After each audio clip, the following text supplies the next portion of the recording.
नमस्कार, the voice news से मैं प्रगति सिंह, जहां प्रतिदिन हम बताते हैं आपके आसपास की जुड़ी घटनाओं के बारे में, जिसका है सीधे जनता से सरोकार।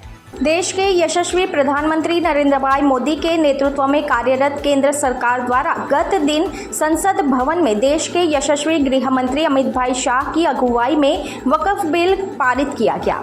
इस पर लोकसभा के दंडक एवं वलसाड डांग के सांसद धवल भाई पटेल ने प्रधानमंत्री, गृह मंत्री और एनडीए के सभी सहयोगी दलों का आभार व्यक्त करते हुए शुभकामनाएं दी।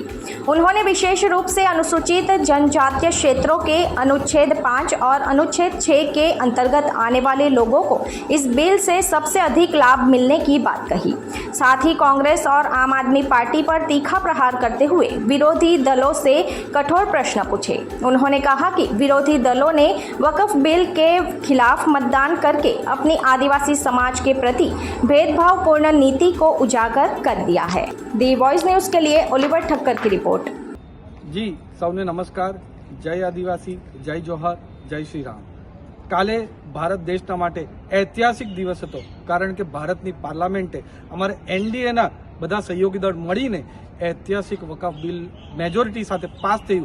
એના માટે પ્રધાનમંત્રી નરેન્દ્ર મોદી સાહેબ સાથે જ અમારા દેશના ગૃહમંત્રી અમિત શાહ સાહેબ, અમારા માઇનોરિટી અફેર્સ મિનિસ્ટર કિરણ રિજ્જુજી, અમારા ભારતીય જનતા પાર્ટીની પૂરી સરકાર, એનડીએને સહયોગી દળને હું ખૂબ ખૂબ ધન્યવાદ અને શુભકામના આપવા માંગુ છું કે આ ઐતિહાસિક બિલના લીધે કરોડો ગરીબ લોકોના, મહિલાઓનો ફાયદા થવાના છે।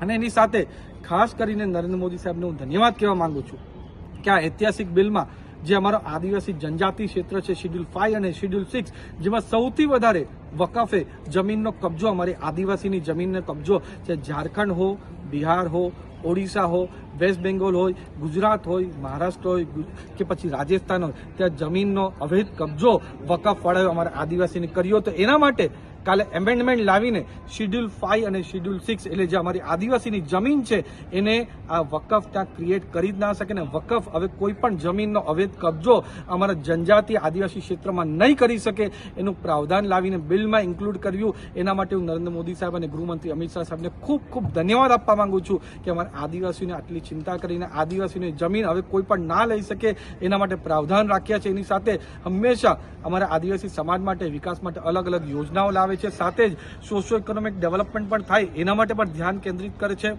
અમારા ભગવાન બિરસા મુંડાજી હોય કે બીજા અમારા આદિવાસી ટ્રાઇબલ હીરોઝ હોય એમને પણ અમર કરવાનું કામ નરેન્દ્ર મોદી સાહેબની સરકારે કર્યું છે।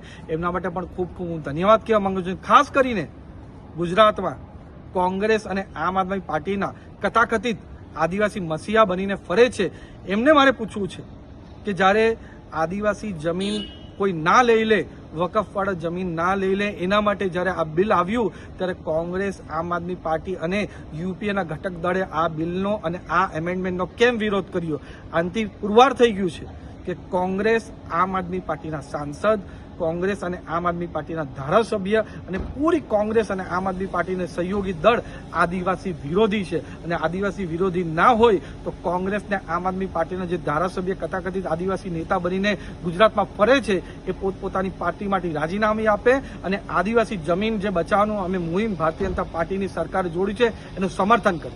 ધન્યવાદ।